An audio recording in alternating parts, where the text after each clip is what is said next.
I'm Sophia Martinez, 27, and for as long as I can remember, my dad told me my singing was worse than nails on a chalkboard. He was a decorated military man who had no patience for artistic dreams. But last month, when I performed at a high-profile military benefit, my song made the highest-ranking general in the room go pale and rush out. What I didn't know was that my lyrics would unearth a buried military secret that would finally help me understand why my father had tried so hard to silence my voice. If you're watching this video, take a second to hit that like button, subscribe to hear more stories like mine, and let me know in the comments where you're watching from. Trust me, you'll want to hear how a simple song changed everything. Growing up as a military brat wasn't easy. Our house ran with the precision of a well-oiled machine. Beds were made with corners tight enough to bounce a quarter off, and tardiness was considered a personal failure. My father, Major James Martinez, was a decorated Army officer who believed discipline was the foundation of character. When he was home, which wasn't often, his commanding presence filled every room. His boots always shined, his uniform always pressed, and his expectations always impossibly high. My mother, Diana, was the warm counterbalance to his strictness. She moved through our house like a gentle breeze, smoothing over the rough edges my father left behind. She never directly challenged him, but found small ways to soften his rigid rules when he deployed. Those deployments were frequent: Iraq, Afghanistan, classified locations she couldn't even tell me about. During those months, our home felt lighter, like we could finally exhale. I was 7 when music first found me. My grandmother visited for Christmas and brought me a secondhand guitar she'd found at a yard sale. It was worn around the edges with a small chip on the headstock, but to me, it might as well have been made of gold. "Your grandfather used to play," she told me, her eyes misting over. "He had the most beautiful singing voice. I think you might have inherited it." I spent hours in my room, fingers fumbling over the strings, teaching myself chords from a tattered beginner's book. Something about the vibration of the strings against my fingertips made me feel connected to something larger than myself. When I first started singing along to my clumsy playing, it felt like discovering a secret room in a house I'd lived in my whole life. When my father returned from his deployment 3 months later, he was not impressed by my new hobby. "What is that racket?" he demanded, standing in my doorway with his duffel still in hand, not even home for 5 minutes. "I'm practicing, Dad," I said, my voice small. "Grandma gave me a guitar." He frowned, lines deepening around his mouth. "Sounds like you're strangling a cat. Keep it down. I need to sleep." That was the beginning of a pattern. When he was home, I learned to play only when he wasn't around. When he deployed again, my mother encouraged me. "Don't mind your father," she said one night, sitting on the edge of my bed. "He just doesn't understand music." His father was the same way. In 4th grade, my music teacher, Mrs. Wilson, noticed I had a good ear. She gave me extra sheet music and let me stay after school to practice on the piano. When the elementary school talent show came around, I decided to perform. My mother sat in the front row, beaming and recording everything on our bulky video camera. My father was in South Korea. I sang "Somewhere Over the Rainbow" while playing the simple chords I'd practiced for weeks. When I finished, the gymnasium erupted in applause. Mrs. Wilson hugged me afterward and told me I had a gift. I showed my father the video when he returned. He watched for 30 seconds before handing the camera back. "That's nice, Sophia, but you should focus more on your math scores. Music won't get you anywhere in life." I was 12 when I wrote my first real song. It was simple, just a few chords and lyrics about waiting for someone to come home. I'd been keeping a journal of how I felt during my father's deployments, and the words poured out easily. My mother cried when I played it for her. "Your father should hear this," she said. But when I played it for him during his 2-week leave, he just nodded and asked if I'd finished my homework. The divide between us grew wider with each passing year. He couldn't understand why I'd rather spend hours practicing than joining the youth running club he suggested. I couldn't understand why he couldn't hear what was in my heart when I sang. In 7th grade, I met Ms. Reynolds, the middle school choir director who would change my life. After hearing me sing during music class, she asked me to stay behind. "Sophia, You have something special, she said, her hands folded on her desk. A natural talent that can't be taught. Have you considered joining the choir? When I explained my father's attitude, she nodded thoughtfully. Sometimes people fear what they don't understand. Music speaks a language not everyone is fluent in. But don't let that stop you from developing your voice. Ms. Reynolds became my champion. She gave me private vocal lessons during lunch breaks and introduced me to different musical styles. Under her guidance, my confidence grew. She even helped me record a few of my songs on the school's equipment. Your voice tells stories, she told me. That's rare, especially in someone so young. When I brought home my first A in choir instead of the straight A's in math and science my father expected, the tension at dinner was thick enough to cut with a knife. What exactly do you think you'll do with a choir grade? My father asked, not looking up from his plate. I just enjoy it, I answered quietly. Enjoyment doesn't pay bills, Sophia. The real world isn't about following every whim that makes you happy. My mother reached under the table and squeezed my hand. Later that night, I heard them arguing in low voices. My name came up several times, along with phrases like, let her be a kid and need structure. I retreated to my room and wrote another song. This one was angrier, with minor chords and lyrics about being unheard. I sang it quietly into my pillow, afraid to let the sound travel down the hallway. By the time I turned 13, music had become my refuge. When my father was deployed, our house became a concert hall. My mother would sit on the couch while I performed the new songs I'd written. Sometimes she'd cry, sometimes she'd laugh, but she always listened. In those moments, I felt truly seen. But those moments always ended when my father returned, and the guitar would go back under my bed, my voice would drop to a whisper, and the house would return to its military precision. The contrast was becoming harder to bear, and I began to resent the sound of his boots on the front porch, signaling the end of my freedom. High school brought new opportunities and intensified conflicts. At 15, I was developing my own musical identity, gravitating toward indie folk with influences of jazz. My voice had matured, and years of practice had made me one of the strongest singers in my grade. When auditions for the prestigious high school choir came around, Ms. Reynolds, who had followed me to high school, encouraged me to try out. The director, Mr. Alvarez, has connections to several music schools, she told me. This could open doors for you, Sophia. I made the cut, one of only 3 sophomores to do so. When I brought home the acceptance letter, my mother hugged me tight. I'm so proud of you, she whispered. My father, home between deployments, had a different reaction. Choir practice 3 days a week. That's going to cut into your study time, he said, frowning at the schedule. Your SAT prep should be your priority. I can do both, I insisted. I've maintained a 3.8 GPA while doing music. For now, he said dismissively. But junior year is critical for college applications. West Point doesn't care about choir trophies. The mention of West Point, his alma mater and his dream for me, made my stomach clench. We'd had this argument before. He wanted me to follow in his footsteps, to continue the Martinez military legacy. I wanted to study music. Despite his disapproval, I joined the choir. Mr. Alvarez was demanding but fair, pushing us to perfection. Under his guidance, I learned proper breathing techniques, how to control my vibrato, and how to perform with emotion without sacrificing technique. Our choir won regional competitions, and I was selected for solos more and more frequently. My father refused to attend any performances. During our first major concert, I scanned the audience and saw only my mother, sitting alone, her smile not quite reaching her eyes. When I asked her later where he was, she sighed. He had paperwork to catch up on, honey. But I knew the truth. He was making a point. The conflict came to a head after a particularly successful performance where I had my first major solo. I came home buzzing with excitement, only to find my father in the living room, flipping through military recruitment brochures. How was the show? He asked, not looking up.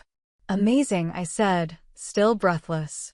Mr. Alvarez said my solo was the best he's heard from a junior. That's nice, he said, finally meeting my eyes. Now that you've had your fun, we should talk about summer programs. There's a leadership camp at Virginia Tech that would look good on your West Point application. The dismissal stung. Did you hear what I said? This was important to me.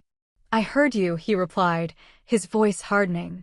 But singing little songs in a school auditorium isn't going to prepare you for the real world, Sophia.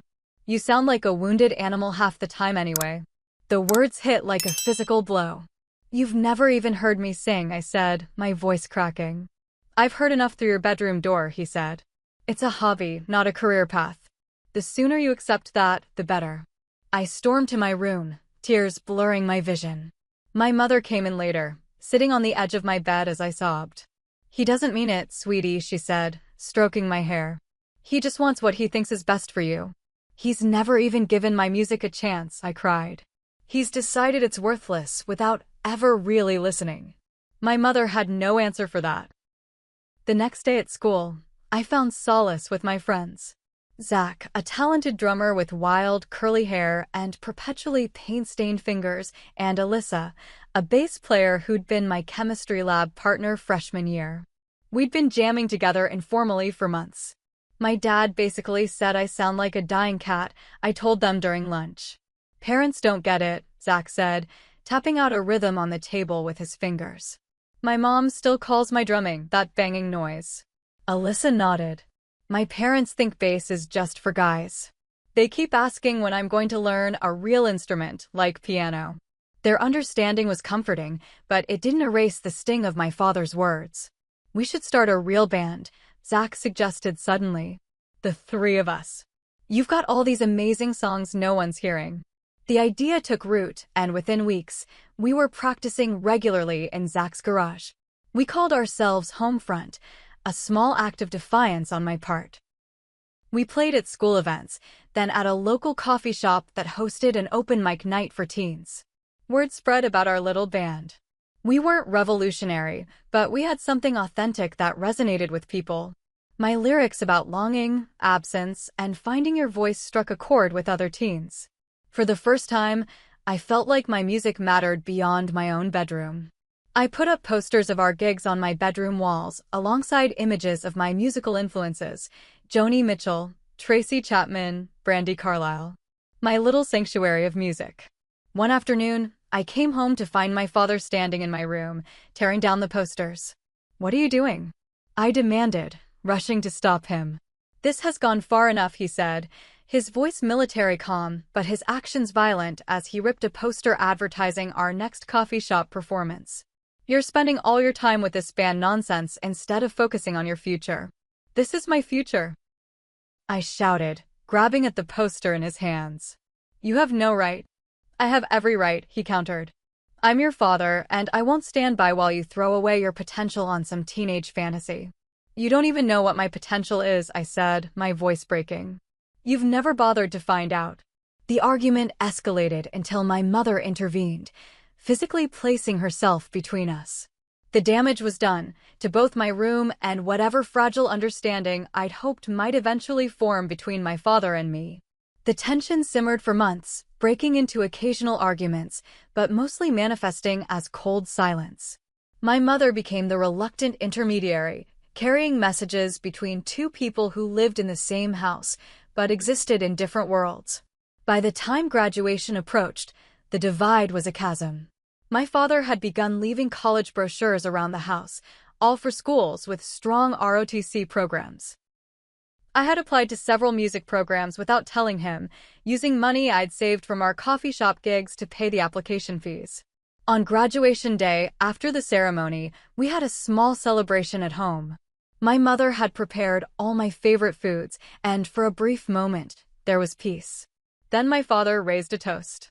To Sophia and her bright future at Virginia Tech, following in the Martinez tradition of service. I set down my glass. "I haven't decided on Virginia Tech, Dad." His smile faltered. "We discussed this. Their ROTC program is excellent, and with my recommendation. I've been accepted to Berklee College of Music," I interrupted. "And Belmont University. Both with scholarships." The silence that followed was deafening. My mother looked between us, her face pale. "Music schools," my father finally said, his voice dangerously quiet. "After everything we've talked about?" "No, after everything you've talked about," I corrected. "You've never once asked what I want." Because what you want is a fantasy, he exploded, slamming his hand on the table. You want to chase some childish dream while your peers are building real careers, serving their country. There are other ways to serve, I shot back. Music helps people. It matters. It's selfish indulgence, he countered. And I won't support it. The implications of his words hung in the air. My mother gasped softly. James, surely you don't mean. If she chooses this path, she does it without my help, he said firmly. No tuition, no support. I looked at him, this man who'd always been more legend than father to me, and felt something break free inside me. Fine, I said quietly. I'll do it on my own.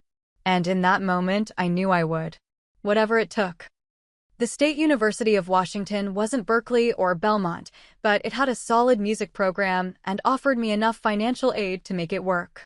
Located just outside Seattle, it became my home for the next 4 years, and my first taste of real independence. My father had made good on his threat. Not a penny of his money would support my musical fantasies, as he called them. My mother slipped me some cash when she could, looking guilty each time, but it wasn't enough. I took on 3 part-time jobs, mornings at a campus coffee shop, afternoons at the university library, and weekends waitressing at a diner near my cheap off-campus apartment. Between work and classes, I practiced until my fingers blistered and my voice grew hoarse. The schedule was punishing, but each exhausted night, I fell asleep knowing I was forging my own path. My freshman composition professor, Dr. Wallace, was the first to notice the unique perspective in my songs. You write about absence in a way that's uncommonly nuanced, he told me after class one day. Most young songwriters tackle love and heartbreak, but you're exploring something different, the space left when someone is physically gone but emotionally present. His observation startled me. I hadn't consciously been writing about my relationship with my father, but the themes were unmistakable once he pointed them out. Keep pulling on that thread, he advised. The most powerful songwriting comes from examining our deepest wounds. By sophomore year, I developed a distinctive style, folk with jazz influences, lyrics that told stories of separation and resilience. I performed at campus events and local venues whenever I could. Small crowds became medium-sized ones. People began to recognize me around the music department. It was during my junior year that I met Professor Taylor, a visiting instructor who had worked as a producer in Nashville before turning to teaching. After hearing me perform at a department showcase, she asked me to stay after class. Your technical skills are solid, she said, leaning against her desk. But you're holding back emotionally. Your lyrics hint at deeper stories, but you're not fully committing to them. I'm not sure what you mean, I said, shifting uncomfortably. I mean you're writing around your pain instead of through it, she replied.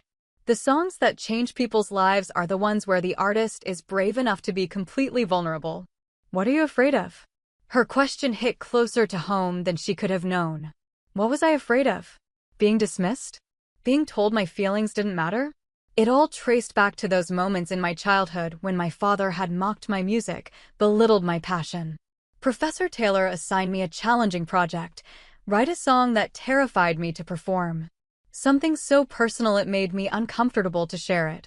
I struggled for weeks. I started and abandoned a dozen songs. Nothing felt right until one sleepless night when I began writing about what it felt like to grow up loving someone who couldn't see you clearly. The lyrics poured out until dawn, a song called Coming Home about the complicated emotions of a military family. The anticipation and dread. The stranger who returns different each time. The constant readjustment. When I performed it in Professor Taylor's class, my voice cracked on the bridge. Several students wiped away tears. Professor Taylor nodded slowly when I finished. That, she said simply, is what I was talking about. Coming Home became my signature piece. I performed it at every gig, and it always connected deeply with the audience. In Seattle, with its naval base and military presence, the song resonated particularly strongly. After shows, people would approach me, often with tears in their eyes, to tell me their own stories of military life. That spring, I entered a regional songwriting contest on Professor Taylor's encouragement. The competition was fierce. Talented writers from across the Pacific Northwest. I performed Coming Home in the finals, pouring everything I had into the performance. I won first place. The prize was modest, $1,000 and a day in a professional recording studio, but the validation was priceless. Local music blogs covered the contest, and for a brief moment, I felt like my dream might actually be within reach. I called my mother with the news, my voice breathless with excitement. "Oh, honey, that's wonderful," she exclaimed. "I'm so proud of you." "Is Dad there?" I asked, already knowing the answer would disappoint me. There was a pause. "He's here. Do you want to speak with him?" I hesitated, then said yes. I heard muffled voices, then my father's gruff hello. "I won a songwriting contest, Dad," I said, trying to keep my voice steady. "It's kind of a big deal. They're going to record one of my songs professionally." There was a long pause. "That's nice, Sophia. A hobby win is always encouraging." The dismissal was so familiar it almost didn't hurt. Almost. "It's not a hobby, Dad. It's my career. I'm good at it. People connect with my music." "Sure," he said, his voice distant. "Look, your mother and I are about to have dinner. Keep up with your studies, all right?" Before I could respond, he had handed the phone back to my mother. During my senior year, I reconnected with Jason Foster, a childhood friend who had grown up on the same military base as me for a few years. He was now in the ROTC program at a neighboring university. We ran into each other at a coffee shop in Seattle, and despite the years and different paths, fell easily into conversation. "So you're really doing it," he said, gesturing to the guitar case propped against my chair. "You always said you would be a musician." "Trying to," I admitted. "It's harder than I thought." "How about you? Following the military path?" He nodded, stirring his coffee. "It makes sense for me. I believe in the mission." He studied me for a moment. "Your dad still giving you a hard time about music?" I laughed without humor. That would require him to acknowledge what I'm doing at all. Jason's perspective on military life was different from my father's. Where my father saw rigid duty, Jason saw purpose and brotherhood. He talked about his training with enthusiasm, but without the dismissal of civilian life my father always displayed. "You know," he said thoughtfully, "the military isn't all your dad. There are people who serve who also value art. Music is a huge part of military tradition, actually." His words stuck with me, opening a small crack in the wall I'd built between my world and my father's. Our friendship rekindled. Jason became a bridge between the military world I'd rejected and the artistic life I was building. He attended my performances when he could, and through him, I began to see the military community as individuals rather than an extension of my father's rigidity. In November of senior year, my mother called with news that sent me rushing home. She had found a lump in her breast. The biopsy was scheduled for the following week. For the first time in years, I returned to my childhood home for more than a brief, tense holiday visit. My father and I maintained an uneasy truce during the crisis. We orbited around my mother, both focused on her needs rather than our ongoing conflict. When the results came back benign, the relief was overwhelming. My mother insisted on a celebration dinner. Sitting at our old dining table, the conversation remained superficial until my mother deliberately brought up my music. "Sophia's been doing so well with her songwriting," she said brightly. "Tell your father about the contest, honey." I reluctantly repeated the news about the songwriting contest, downplaying it to avoid my father's dismissal. To my surprise, he nodded. "Your mother showed me the article," he said stiffly. "Congratulations." The acknowledgement, small as it was, caught me off guard. "Thank you." Still, he continued, unable to help himself, "Contests are one thing. A sustainable career is another. Have you thought about what you'll do after graduation? Music is a tough field. Very few make it." And just like that, the moment was gone. My mother's face fell as I pushed back my chair. "I'm one of the few who will," I said firmly. "You'd know that if you'd ever bothered to listen." I left the table and spent the rest of the evening in my old room, writing lyrics that would later become a song about the walls we build to protect ourselves, walls that eventually become prisons. When I returned to school, I threw myself into my senior showcase with renewed determination. Every dismissal, every mockery, Every doubt my father had ever expressed became fuel. I would prove him wrong. I had to. Seattle in January was a gray, rain-soaked challenge, especially for a newly graduated music major with more ambition than connections. I found a tiny studio apartment in the Belltown neighborhood with just enough room for my bed, a small desk, and my instruments. The rent ate most of my savings, but I was determined to make it in a city with a vibrant music scene. Reality set in quickly. Open mic nights didn't pay bills. The coffee shop where I landed a barista job barely covered rent. I picked up weekend shifts at a bar and taught guitar lessons to middle schoolers on weekday afternoons. Between jobs, I performed anywhere that would have me: cafes, small venues, street corners when the rain let up. Some nights, exhausted and doubting, I'd stare at my ceiling and wonder if my father had been right all along. Maybe this was a childish fantasy. Maybe I was fooling myself. But then I'd play a show, see the faces in the audience connecting with my lyrics, and remember why I was fighting so hard. Music reached people in ways nothing else could. I just needed someone to help me reach more people. 3 months into my Seattle struggle, I met Mike Williams. He was ordering a complicated latte at the coffee shop where I worked, wearing a vintage band t-shirt that prompted me to compliment his taste. "You know the Replacements?" he asked, surprised. "My musical education was thorough, if not conventional," I replied. We got to talking, and I learned he worked as a producer at a small independent studio in the city. When he mentioned they were looking for session vocalists, I immediately told him I was interested. "You any good?" he asked bluntly. "Yes," I answered, with the confidence that comes from years of having to believe in yourself when no one else does. He smiled at that. "Bring a demo by the studio tomorrow." No promises. I spent that night selecting and re-recording my strongest songs. The next day, heart-pounding, I delivered the USB drive to the address he'd given me. 2 days later, he called. "You weren't lying," he said without preamble. "You've got something real. Want to come in and do some backup vocals for a folk rock group we're recording?" That first session led to others. The pay was minimal, but the experience and connections were valuable. Mike became both a mentor and a friend, offering honest feedback and industry insights.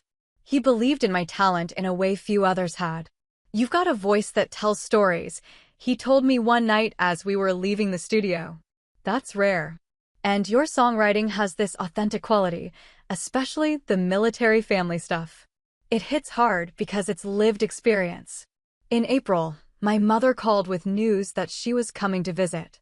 She'd never been to Seattle before, and I was excited to show her my new life, modest as it was. I cleaned my tiny apartment obsessively and prepared to show her the best version of my struggling musician existence. When she arrived, she brought several boxes of my things from home. "I found these while spring cleaning," she explained, setting down a box labeled Sophia, Grandma's things. Inside were items my grandmother had left me when she passed away during my sophomore year of college: photo albums, a few pieces of jewelry, and a bundle of old letters tied with a faded ribbon. "What are these?" I asked, carefully untying the ribbon. "Letters between your grandmother and a soldier she knew before she met your grandfather," my mother explained. "I think they were sweethearts during Vietnam. She never talked much about him." That night, after showing my mother around the city and settling her on my pull-out couch, I stayed up reading the letters. They were beautiful, heartbreaking exchanges between my grandmother, Elaine, and a young lieutenant named Michael Thompson. Their love blazed through the yellowed pages, as did the terror of separation during war. What struck me most was how Lieutenant Thompson wrote about the things he couldn't tell her, the classified missions, the danger he faced. He used a kind of code, references they both understood. Reading between the lines, I could sense the weight of what remained unsaid. The last letter was from a fellow soldier, informing my grandmother that Lieutenant Thompson had been killed in action during a classified operation. The details were sparse, heavily censored by Military Review before being sent to her. The official story mentioned only that he died serving his country honorably. I was deeply moved by this glimpse into my grandmother's past, a love story I'd never known about. The next morning, I showed the letters to my mother. "Did Dad ever know about this?" I asked. She shook her head. Your grandmother rarely spoke of Michael, even to me. It was too painful for her. I only learned about him after she died, when I found these letters among her things. The story haunted me. After my mother returned home, I found myself returning to the letters again and again. There was something about the unspoken grief, the official silencing of personal tragedy, that resonated deeply with me. I began writing a new song, Silent Battles, inspired by my grandmother's lost love. The lyrics explored how war creates private griefs that never make the history books, the loved ones left behind with censored explanations and partially told truths. I incorporated details from the letters, references to a moonlight mission and ghosts in the jungle that Lieutenant Thompson had mentioned. When I played the rough version for Mike at the studio, he fell silent for a long moment after the final chord. "That's the one," he said finally. "That's the song that's going to make people really hear you." We recorded Silent Battles properly, with Mike adding subtle production elements that enhanced the emotional impact without overwhelming the storytelling. When it was finished, I felt a strange mix of pride and sadness. The song was the best work I'd ever done, but it had emerged from such profound loss. I sent the recording to my mother, along with a note explaining its inspiration. She called me an hour after I knew she would have received the email, her voice thick with tears. "It's beautiful, Sophia," she said. "Your grandmother would have been so moved. You've honored her story perfectly. Do you think Dad would listen to it?" I asked, not sure why I still sought his approval after all this time. She hesitated. "I don't know, honey, but I'll try." A week later, she called again. "The strangest thing happened," she said. "I was playing your song in the kitchen, not thinking about your father being home. He came in and just stopped. He stood there listening to the whole thing. When it ended, he asked whose song it was." "What did he say when you told him?" I asked, my heart beating faster. "Nothing," she replied. "He just nodded and left the room." "But Sophia, he listened to the whole song. That's something." It was a small crack in the wall between us, but I'd take it. Meanwhile, Jason had been promoted within his ROTC program and was preparing for active duty after graduation. During one of our coffee meetups, I played him Silent Battles. "This is powerful stuff," he said when the song ended. "You really captured something about military life that civilians rarely understand." Then he looked at me thoughtfully. "You know, there's a military benefit concert happening next month. It's a pretty prestigious event, raises money for veterans' mental health programs. I might be able to get you a performance slot." "Really?" I asked, surprised. "Would they want someone like me? I'm not exactly mainstream." "That's exactly why they might want you," he countered. "This song speaks directly to military families in a way that's authentic. Let me make some calls." 2 weeks later, Jason called with news that the event organizers had reviewed my music and wanted me to perform a short set at the benefit. It would be the most high-profile performance of my career, attended by military officials, politicians, and donors with deep pockets. "They especially want you to perform Silent Battles," he added. That song really resonated with the committee. As the date approached, I rehearsed obsessively, polishing my set until each song gleamed. Mike helped me prepare, offering technical advice and moral support. "This could be a big break for you," he said. "These events are full of connected people. Make the most of it." The night before the benefit, my mother called. "I've got a surprise for you," she said, her voice unusually excited. "Your father and I are flying out for your performance." I nearly dropped the phone. "Dad's coming?" "Voluntarily." "It was his idea," she said, sounding as shocked as I felt. When I mentioned Jason had gotten you this opportunity, something changed in his expression. He said we should be there. I hung up feeling a strange mix of hope and anxiety.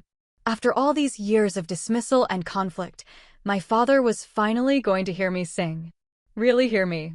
What I didn't know then was how profoundly that night would change everything. The morning of the benefit concert dawned clear and crisp, a rarity for Seattle in early spring.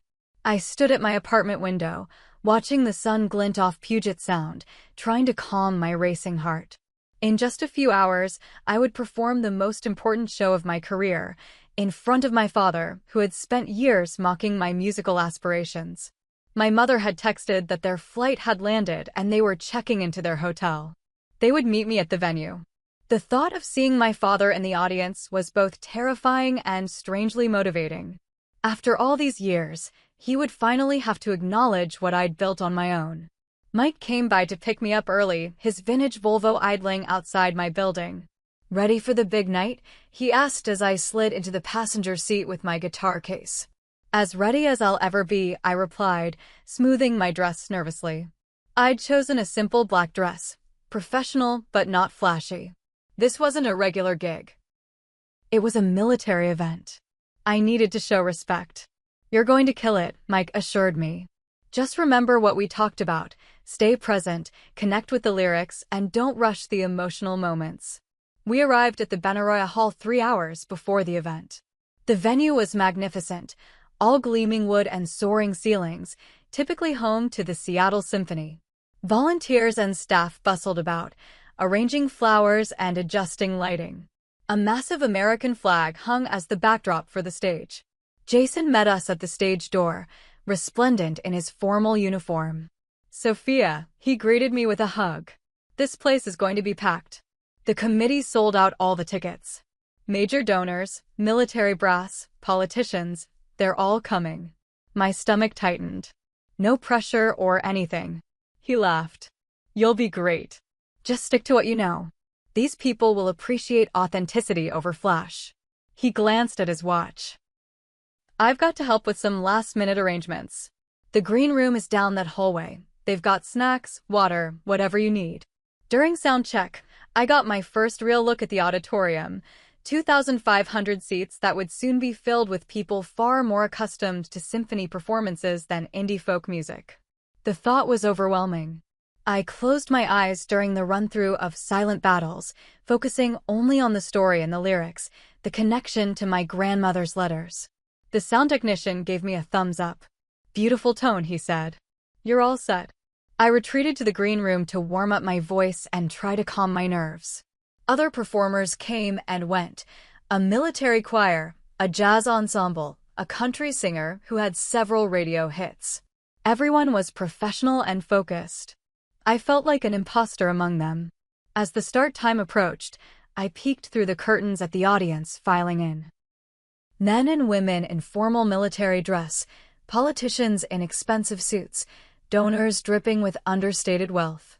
And then I saw them, my parents, being shown to their seats about halfway back. My mother, elegant in a blue dress I'd never seen before. My father, rigid in his dress uniform, medals gleaming on his chest. "Breathe," I whispered to myself. "Just breathe." The event began with speeches, a general thanking donors, a politician praising military families, a veterans advocate explaining how the funds would be used. Then the performances started. The military choir sang stirring patriotic songs. The jazz ensemble performed swing classics from the World War II era. Each act was received with appreciative applause. Backstage, I paced, clutching my guitar case. Jason appeared briefly. "You're on after the next act," he informed me. "By the way, I should mention, General William Thompson is here. Front row center." He's the highest-ranking officer in attendance and a key supporter of the Veterans Mental Health Initiative. The name sent a shock through me. "Thompson? As in Michael Thompson?" Jason looked confused. "I don't know a Michael Thompson. General William Thompson is the Vice Chief of Staff of the Army. 4-star general. Very big deal." Before I could explain about the letters, the stage manager was gesturing for me to get ready. The country singer was finishing his set to enthusiastic applause. And then it was time. The MC introduced me briefly. "Next, we have a young singer-songwriter whose music speaks powerfully to the experience of military families. Please welcome Sophia Martinez."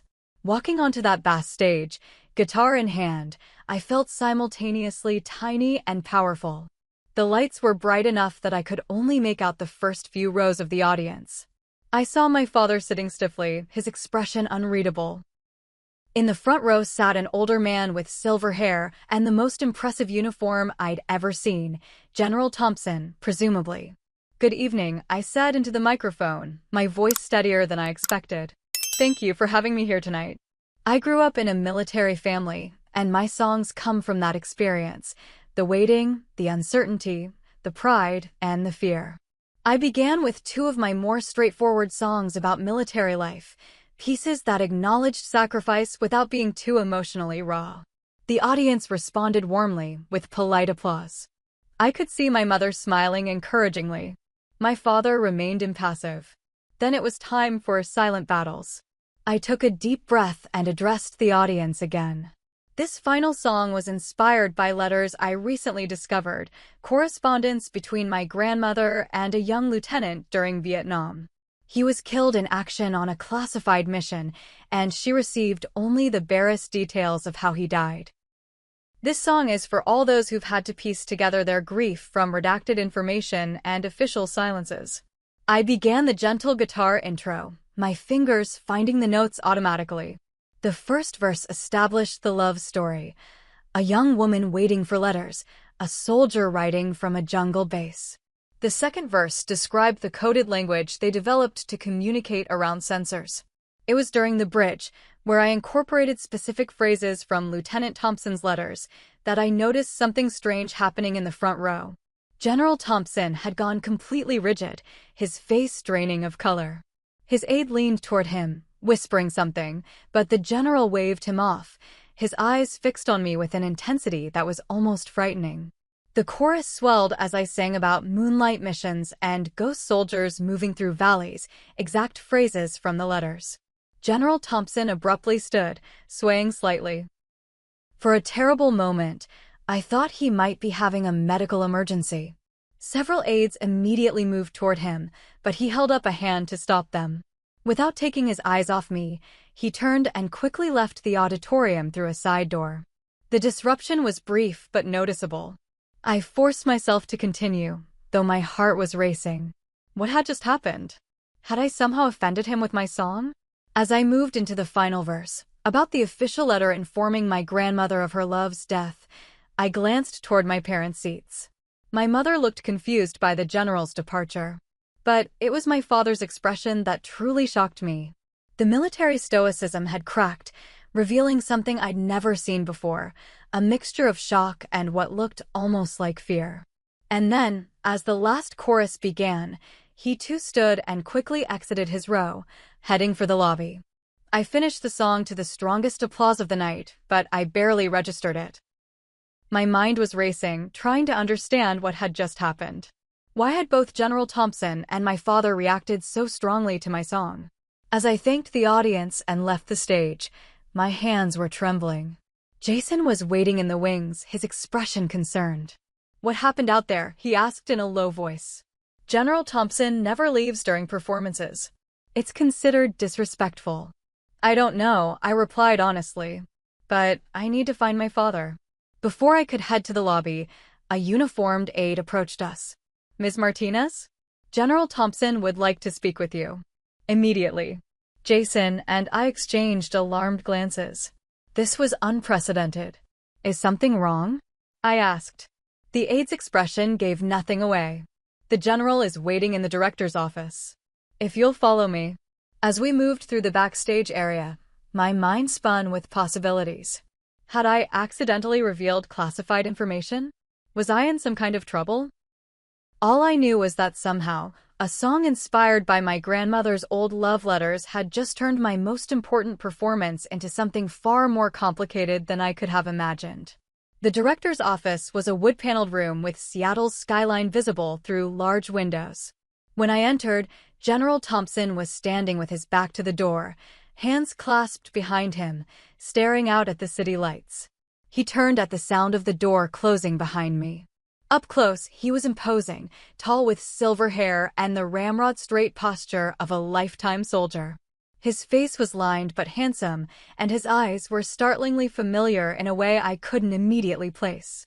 "Ms. Martinez," he said, his voice controlled but tense. "That song you just performed. Where did you hear those phrases? Moonlight missions. Ghosts in the jungle." I swallowed hard. "From letters, sir.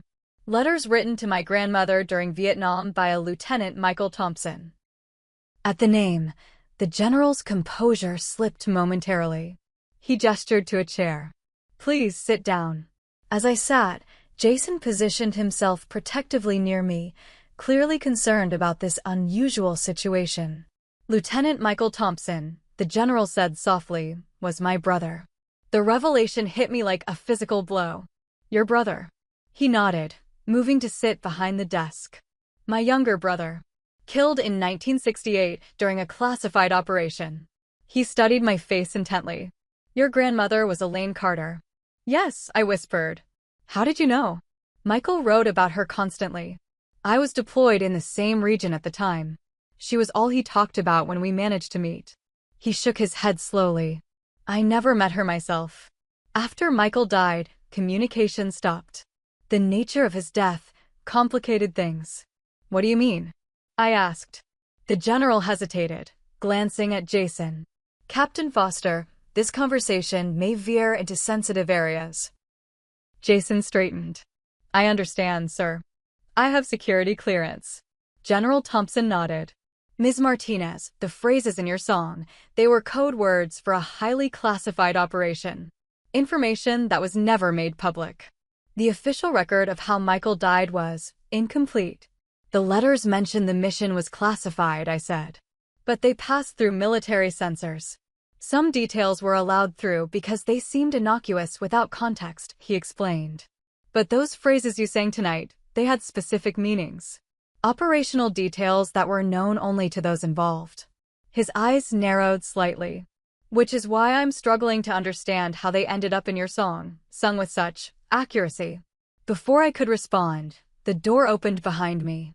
I turned to see my father standing in the doorway, his face ashen. Sir, he said, addressing the general while barely glancing at me. I apologize for the interruption. Major Martinez, the general acknowledged. Come in. I believe this concerns you as well. My father entered stiffly, standing at parade rest rather than taking a seat. I stared at him in confusion. How did he know General Thompson? Your daughter was just explaining how she came to know operational details of Ghost Team missions, the general said. My father's jaw tightened. I can assure you, sir, I never discussed classified information with my daughter. I told you, I interjected, frustration rising. I got the phrases from letters written to my grandmother. I had no idea they were operationally significant. General Thompson looked between us. Major Martinez, you served under my command in Desert Storm, correct? Yes, sir, my father confirmed. 82nd Airborne. We were part of the Quick Reaction Force. And before that, the general pressed. My father hesitated. I was recruited from West Point directly into Special Operations, sir. Under Colonel Davis initially, then under your command for the Nicaragua operation in '89. The general nodded slowly. The same unit designation that evolved from my brother's team in Vietnam. We maintained many of the same protocols, the same terminology. Understanding began to dawn. I looked between the two men, piecing it together. The phrases in my grandmother's letters, I said slowly, they weren't just meaningless code between lovers. They were actual operational terms. Terms that were still being used when you served, Dad. My father didn't respond, but the muscle in his jaw jumped. What I don't understand, General Thompson said, is how you captured the emotional weight of those operations in your lyrics. The sense of... He struggled for the word. Dread, my father supplied quietly. The weight of knowing what those missions really entailed. I stared at my father. What are you saying? For the first time since entering the room, he looked directly at me. Something in his expression had changed.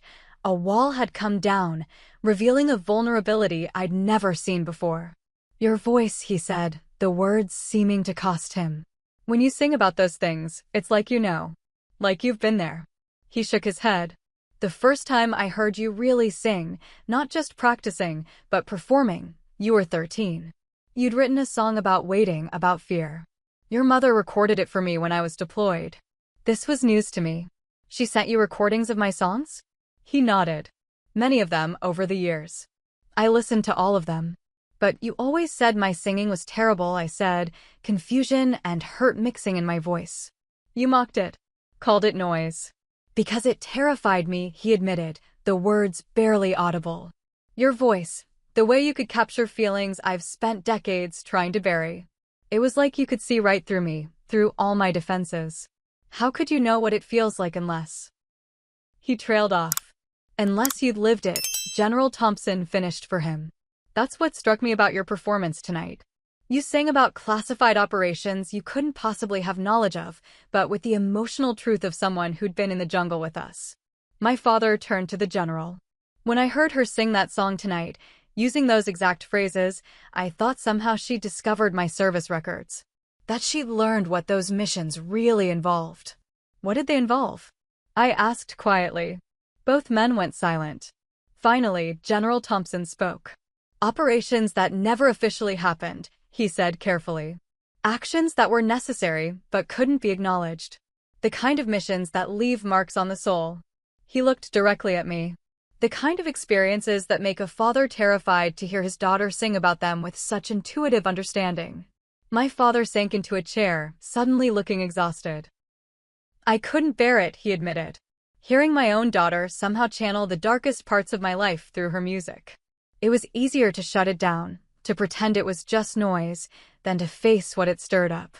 I stared at him, years of hurt and confusion crashing against this new understanding. So you didn't actually think I was bad at singing? A small, sad smile touched his lips. Sophia, you have the most haunting voice I've ever heard. That was the problem. From the first time I really listened, I knew your voice would force people to feel things they might not want to feel. Including me. Your father served with distinction, General Thompson added. In operations that required compartmentalization of the highest order. The psychological toll of such service is substantial. PTSD, I said, the realization dawning. That's why you couldn't listen to my music. It was triggering. My father nodded slowly. Your song's about waiting, about absence. They captured what it's like from both sides too accurately. And tonight, hearing those operational phrases in your grandmother's letters. He shook his head. It was like worlds colliding that were never supposed to meet. I never knew, I whispered. All these years, I thought you just didn't believe in me. It was easier that way, he admitted. Easier than explaining why your beautiful voice cut me open every time I heard it. He looked at me directly. I'm sorry, Sophia. I handled it wrong. All of it. The general cleared his throat. This is an extraordinary coincidence, or perhaps not coincidence at all. The daughter of one of my officers, singing about classified operations conducted by my brother, using his exact words. He shook his head in wonder. The universe works in mysterious ways.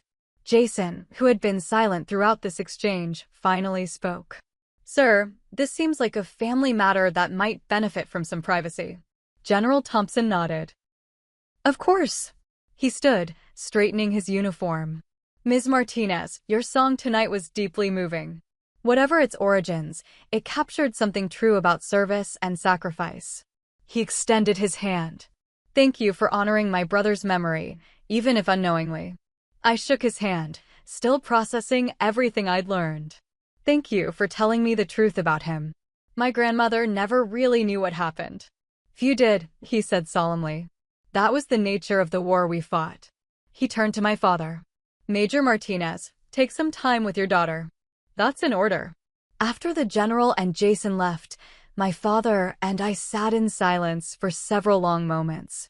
27 years of misunderstanding stretched between us like a minefield. I thought you hated my music, I finally said. I thought you hated what I loved most. I was afraid of it, he corrected quietly. Afraid of what it stirred up. Afraid of how it seemed to come from somewhere, beyond you. He looked down at his hands.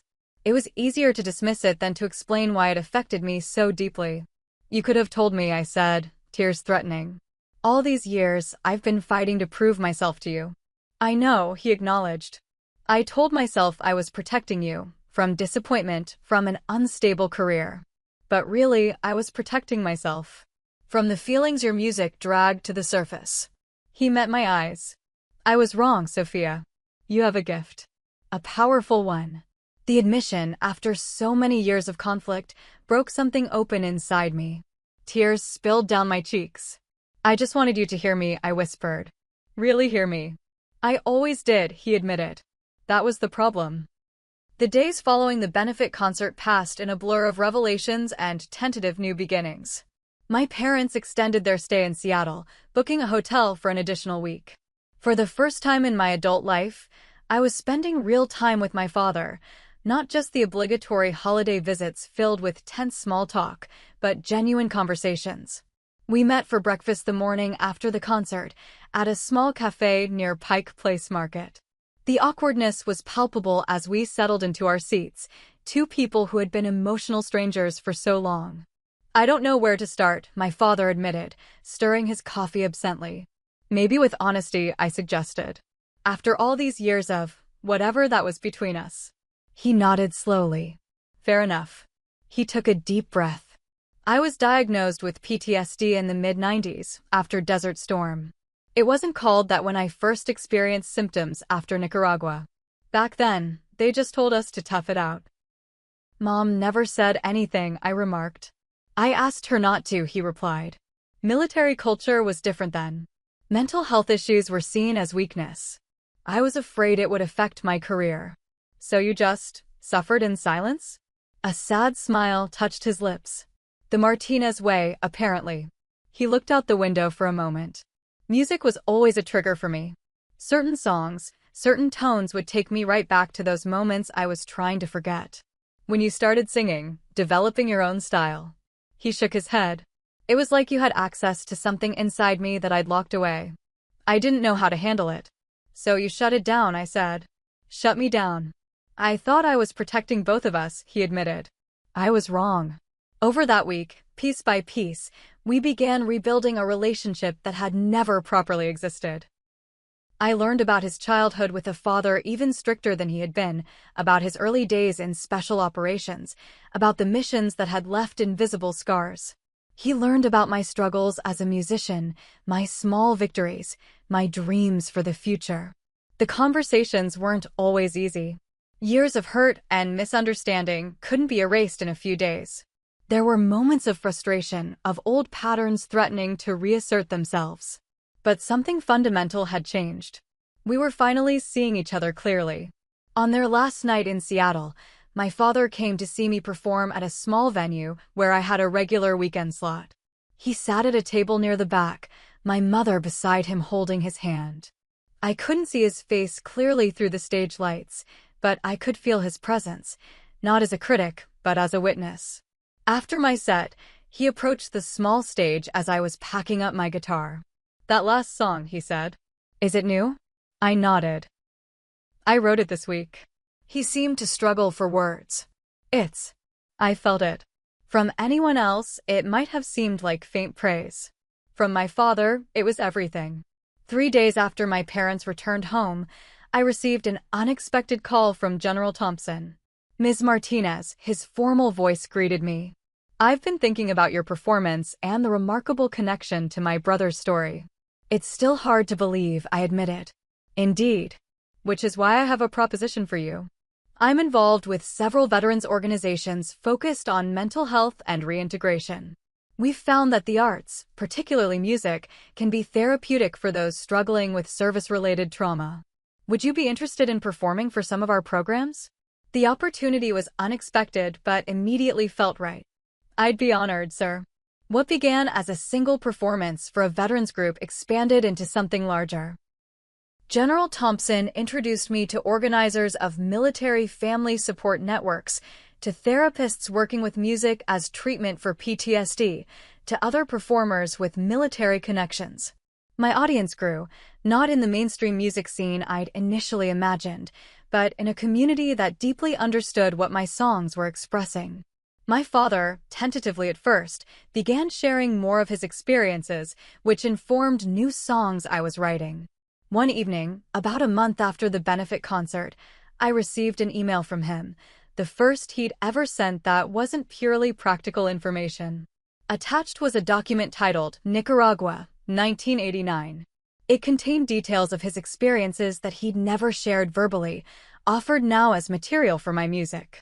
"Some things are easier to write than say," his brief message read. "Maybe they're easier to sing than speak, too." That document became the foundation for a new collection of songs, more direct, more specific in their exploration of military experience than anything I'd written before.